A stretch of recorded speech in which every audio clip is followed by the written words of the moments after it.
Hello kids, let's discuss today the question answers of this chapter.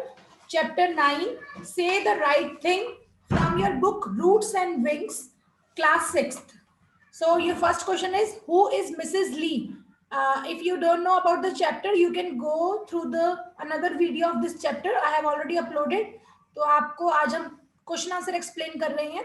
तो Mrs Lee कौन है? Mrs Lee is Mrs Harding sister. Mrs Lee कौन है? Mrs Harding की sister है.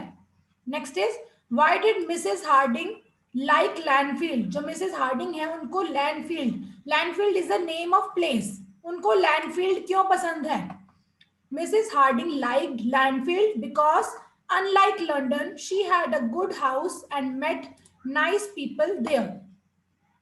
उन्हें लैंडफील्ड इसलिए पसंद है क्योंकि लंदन की तरह नहीं है, ये लंदन की तरह नहीं है. उन्हें यहाँ पर उनके पास एक अच्छा घर है और यहाँ पर उनके वो बहुत सारे अच्छे लोगों से मिली. ठीक है, इसलिए उन्हें लैंडफील्ड पसंद है. Next question is, what does mister bat do? Mister bat क्या करते हैं? Mister bat is a banker. हमने चैप्टर में पढ़ा था मिस्टर बैट कौन है. वो एक बैंकर है. Who travels from Landfield to London by train every day. जो कि ट्रेवल करते हैं लैंडफील्ड से लंदन तक बाय ट्रेन, ट्रेन के थ्रू हर रोज. And reads 2 newspaper on the way. यहाँ पे TWO है, दिस इज TWO. और वो क्या करते हैं? डेली 2 न्यूज़पेपर्स रीड करते हैं रास्ते में. He never read the book. और वो कभी भी बुक नहीं पढ़ते हैं. ठीक है, तो these are the 3 questions of your part A. आगे है आपका टिक द करेक्ट ऑप्शन. उसका मैं आपको स्टेटमेंट बोल के बता रही हूँ. Which 2 women were coming to Mrs. Shaw's house? कौन सी 2 वुमेन थी जो कि मिसेस शॉ के घर पर आने वाली थी? तो वो कौन थी? Mrs Harding and Mrs Lee. कौन आने वाली थी? Mrs Harding and Mrs Lee. Next is, earlier Mrs Harding lived in. Earlier मतलब पहले. जो मिसेस हार्डिंग थी पहले कहाँ रहती थी? लंदन में. This answer is London. Then who was always talking about horses? कौन था जो हमेशा हॉर्सेस के बारे में बात करता रहता था? वो कौन था? मिस्टर पॉमरॉय.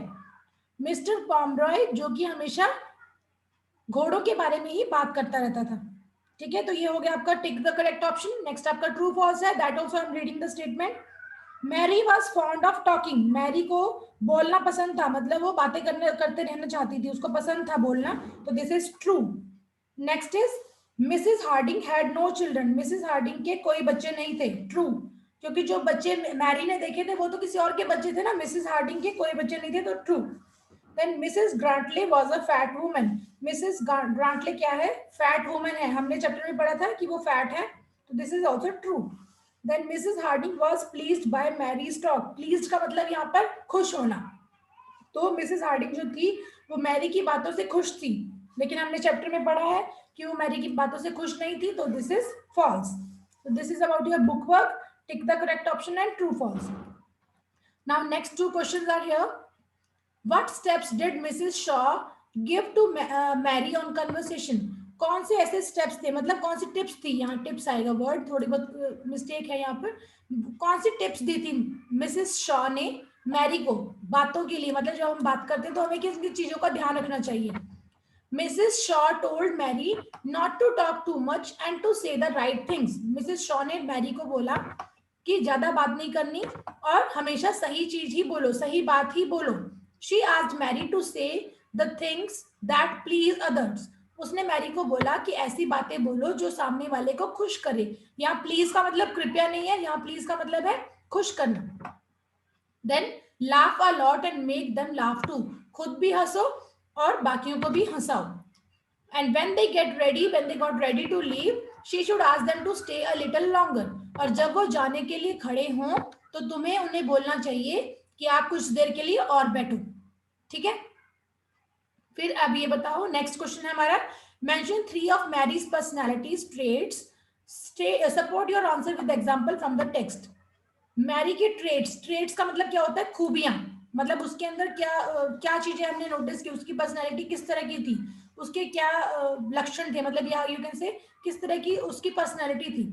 क्या था? Mary is an untidy girl. Untidy मतलब वो अपने आप को साफ सुथरा नहीं रखती थी. क्यों? कहाँ से हमें पता चला? As her coat is thrown down in the living room. क्योंकि उसका जो कोट था वो लिविंग रूम में रखा हुआ था, लिविंग रूम में फेंका हुआ था. देन नेक्स्ट क्या है, she is disobedient as she keeps arguing with her mother. वो डिसओबीडियंट है, किसी की बात नहीं मानती है, और क्योंकि हमें पता कैसे चला, क्योंकि वो अपनी माँ के साथ आर्ग्यू करती रहती है, बहस करती रहती है। Next is she is extremely talkative as can be seen from her ill-mannered comments about all the people in their neighborhood। वो बहुत ज्यादा बातूनी है, टॉकेटिव मतलब बातूनी, बहुत ज्यादा बकबक करती है, बहुत ज्यादा बोलती है, और वो इल मैनर्ड है। कैसे पता चला हमें? क्योंकि वो इल मैनर्ड कमेंट्स दे रही है लोगों के बारे में, जो उनके नेबरहुड में जो लोग रहते हैं, उनके पड़ोस में जो लोग रहते हैं, उनके बारे में गलत कमेंट्स बोलती है। तो हमें पता लगता है कि वो एक्सट्रीमली टॉकेटिव है, और वो अनटाइडी है, और वो डिसोबीडियंट है। ये 3 बातें उसके बारे में हमें पता चलती है इस चैप्टर में से। So this is all about your question answers, and this was the explanation of your chapter, and now you will get the video of the explanation of question answers and book work of this chapter. I hope you all understood, and you must comment if you like the video, and if you want to ask anything, you want to tell anything, then you can put comments also in the video. ठीक है?